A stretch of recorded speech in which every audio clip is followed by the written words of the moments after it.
சில நேரங்களில் ஆத்மாவை குறிக்கும். சுத்தி பெற்ற ஆத்மா உயிர் தான் ஆத்மா போகட்டும்.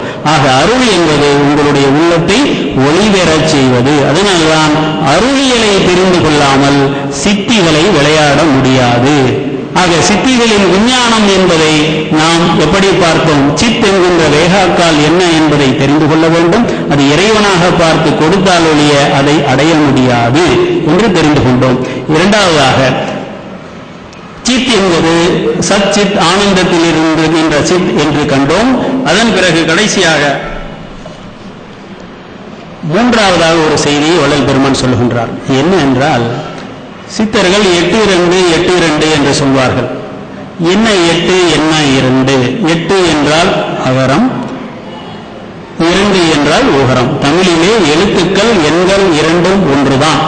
ஆக ஆ என்ற எழுத்துக்கு 8 என்று பொருள், ஊ என்ற எழுத்துக்கு 2 என்று பொருள். இந்த 8ஐயும் 2ஐயும் கூட்டினால் என்ன வரும்? 10 வரும். இதுதான் ரகசியம். வள்ளல் பெருமான் என்ன சொல்லுகின்றார்?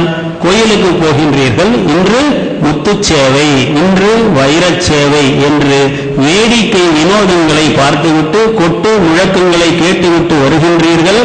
எப்படிப்பட்ட பித்த மனிதர்கள் ஐயா நீங்கள்? என்ன சொல்லுகின்றார்? கொட்டோடே முழக்கோடே கோலம் தாங்கின்றி கருத்தோ கண்ணோடே கருத்தோடே கருத்தனை கருவி எத்துணை கொள்கின்றீர் பித்துலகீரே என்று சொல்லுகின்றார். சரி, வேறு என்னதான் துணை, வேறு என்னதான் கோயில்ல போய் பார்க்கிறது என்று கேட்டால் வள்ளல் பெருமான் அது கடைசியாக என்ன விடை சொல்லுகின்றார்?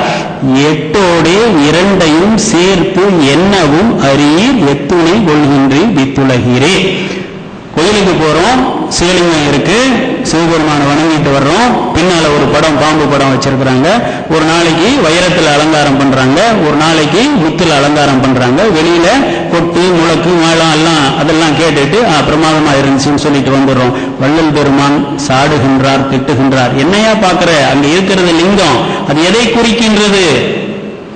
8ஓடே 2ஐயும் சேர்த்து என்னவும் அறியீர், 8ஐயும் 2ஐயும் கூட்டினா என்ன? 10 வரும். 8 என்பது அகரம், அது இறைவனை குறிக்கும். 2 என்பது உகரம், உயிரை குறிக்கும்.